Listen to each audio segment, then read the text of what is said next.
Kai jama'a, gaskiya a gaskiya Netanyahu ya sheke. Gaskiya ina da ainihin cewa 70% Netanyahu ya sheke. Bari ku je dalilin da yasa na ce muku Netanyahu ya sheke. Tun lokacin da yaƙi yana ƙarfin nan na ba ku labarin yadda labarin shekuwan Netanyahu ta kasance. To har yanzu ina nan akan bakaina. Har yanzu abubuwan da nake analysis a kansu na kai kurin abin ne baya making sense ne kwata-kwata. Wai a ce Netanyahu tun da aka fara yakin nan a gabas ta tsakiya bai taɓa fita ba official trip wanda ya saba yi. Shine abu kaɗan America, shine abu kaɗan America. Babu ƙasar da mayance yake zuwa akai-akai kamar America, kamar irin su Germany ko kamar irin su kai musamman ma dai America ɗin ne. To ga baki ɗaya tun da aka fara yakin nan tun 8 ga watan March da na taɓa kawo muku wani rahoto nake ce muku Netanyahu ya sheke, na ce muku ga yadda ya sheke, na bada labari, dogon labari, kuma bidiyon nan gaskiya an kalle shi da yawa sosai. To tun wannan lokacin ai da na bada labarin na haka abin yake, ba abin da ya canja.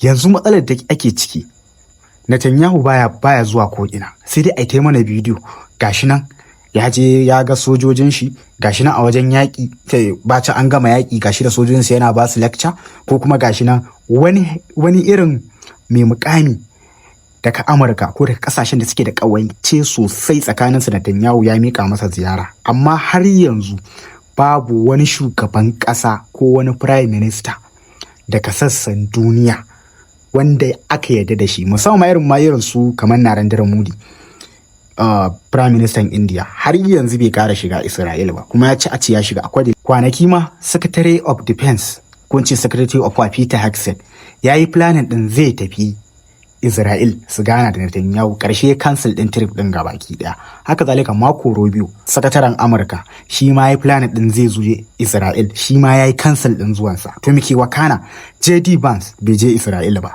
mataimakin shugaban kasa, wanda a ka'ida a lokacin da ake tattaunawa din nan na tsagaita wuta farkon nan ya ci a ce ma je sun gana da shi bai je ba. Kuma har yanzu babu wani babba daga sassan duniya yau gashi nan a ce ya mika ziyara gashi nan sun haɗe da Netanyahu. Ka gaya mu in kai ka samu labarin wannan. Ta ga abin da in ka tsaya kai tunani cewa gaskiya wannan Netanyahu da yake nuna mana ko AI ne ko kuma jabu ne, saboda akwai abin da suke lissafi a kansa yanzu haka. Irin so suke gabaki ɗin yakin ya mace gabaki ɗaya, tunda kwanaki an fito an ce mana Netanyahu yana da kansa. Ba na ga na zo na kawo muku labari an ce yana da kansa, ai an sami shi da prostate cancer, amma kiwarin ɗinta yanzu haka yadda ake magana.